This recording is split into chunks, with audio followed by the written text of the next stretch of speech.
talking about market trends across all continental Europe is very challenging. Europe has a very diverse insurance market, and the approach to risk varies substantially across countries. But there is a common ground which can be defined. The market has been flat or declining across the board for several years. The prolonged soft cycle that spanned over 10 years saw a lot of capacity and many new carriers entering the construction field as a way to develop their portfolio.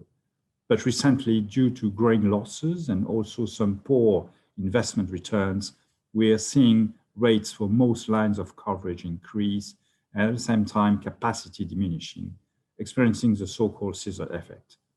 Climate exposures and new environmental impact, including the increasing number of natural catastrophes, are also contributing to the challenges in the market. Underwriters have become more selective on the accounts project they will consider.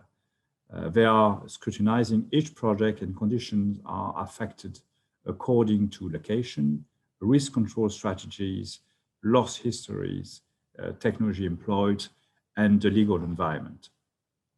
But there are some exceptions. For examples, renewable energy projects are generally considered to be strong and resilient in northern part of Europe. And we are seeing more infrastructure projects developing in the central part of Europe. Insurers are generally quite keen to be part of these growing opportunities, and competition is still keeping the market on its toes.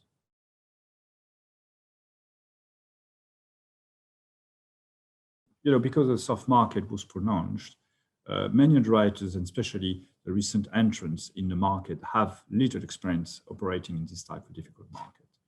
So as they are being confronted with issues like low return on equity and increased claims, they tend to react more strongly and make correction, whether by reducing capacity, geographical exposures, or the typology of risk. Another substantial challenge is that we have a growing claim severity and more difficult claims experience. Insurers need to make a profit to ensure appropriate reserves for future risk. But today's more severe losses and projects with high concentrated value are leading to higher claims. As claim severity increased over the years, the market didn't immediately adjust pricing, mainly to remain competitive. So today we are confronted with a high claim burden and a low interest rate affecting the investment income.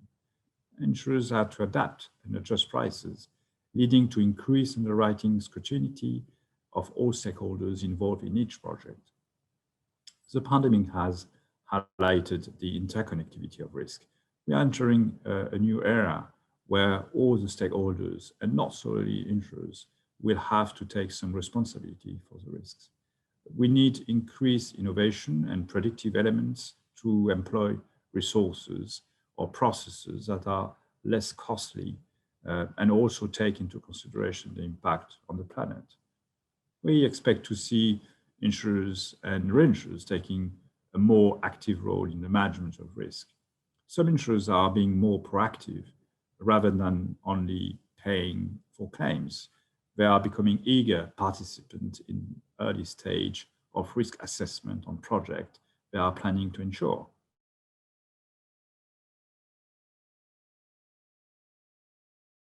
Everyone has to play a role. Clients have a role in reducing the attritional risk by taking a greater portion or part of the risk, specifically the small ones.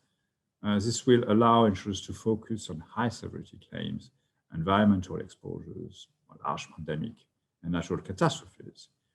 Clients need to continue taking steps to mitigate risk and invest in innovation. That is crucial for their own business model. But on the other hand, insurers will need to ensure innovation and be part of the client's innovation process. We need to change the way we do business according to more shared values. We need to build relations based on trust and confidence, which take time to achieve. And that will require partnership between insured and insurers.